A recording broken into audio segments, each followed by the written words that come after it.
ప్రజా సమస్యలను ప్రత్యక్షంగా తెలుసుకునేందుకు వైఎస్ విజయమ్మ ప్రజాక్షేత్రంలోకి రానున్నారు. ఇందులో భాగంగా రంగారెడ్డి జిల్లా చేవెళ్లలో రచ్చబండ కార్యక్రమానికి శ్రీకారం చుట్టారు. విజయమ్మ పర్యటన సందర్భంగా రంగారెడ్డి జిల్లా నేతలు అన్ని ఏర్పాట్లు పూర్తి చేశారు. వైఎస్ విజయమ్మ శ్రీకారం చుట్టనున్న రచ్చబండ కార్యక్రమానికి రంగారెడ్డి జిల్లా చేవెళ్లలో పార్టీ నేతలు భారీ ఏర్పాట్లు చేశారు. దివంగత మహానేత సెంటిమెంట్ అయిన చేవెళ్ల చేరగానే ఆమె తొలుత వైఎస్ విగ్రహానికి పూలమాల వేస్తారు. తరువాత స్థానికంగా రచ్చబండ నిర్వహించి ప్రజా సమస్యలు తెలుసుకుంటారు. అనంతరం పరిగి నియోజకవర్గం చిట్టింపల్లిలో రచ్చబండ నిర్వహిస్తారు. సాయంత్రం వికారాబాద్ బహిరంగ సభలో విజయమ్మ ప్రసంగిస్తారు. రచ్చబండ కార్యక్రమ ఏర్పాట్లను పార్టీ నేతలు పర్యవేక్షించారు.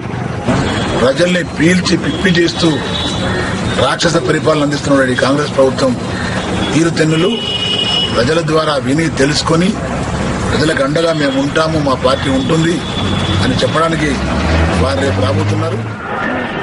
అధికార పక్షం, ప్రధాన ప్రతిపక్షం కుమ్మక్కై ప్రజా సమస్యలను విస్మరిస్తున్న నేపథ్యంలో ప్రజాపక్షమైన వైఎస్సార్ కాంగ్రెస్ పార్టీ ప్రజలకు మద్దతుగా నిలుస్తుందని పార్టీ నేతలు స్పష్టం చేశారు. ప్రజాక్షేత్రంలోకి వెళ్లి వాళ్ల కష్టాలను ప్రభుత్వం దృష్టికి తీసుకురావడానికి ప్రయత్నంలో భాగంగా జిల్లాల పర్యటన చేస్తా ఉన్నారు.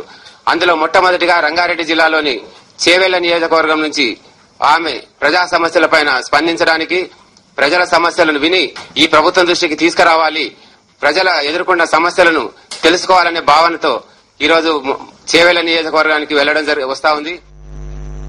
చేవెళ్ల నుంచి ప్రారంభం కానున్న వైఎస్ విజయమ్మ జిల్లాల పర్యటనను విజయవంతం చేయాలని పార్టీ శ్రేణులు, అభిమానులకు వైఎస్సార్ కాంగ్రెస్ పార్టీ నేతలు పిలుపునిచ్చారు.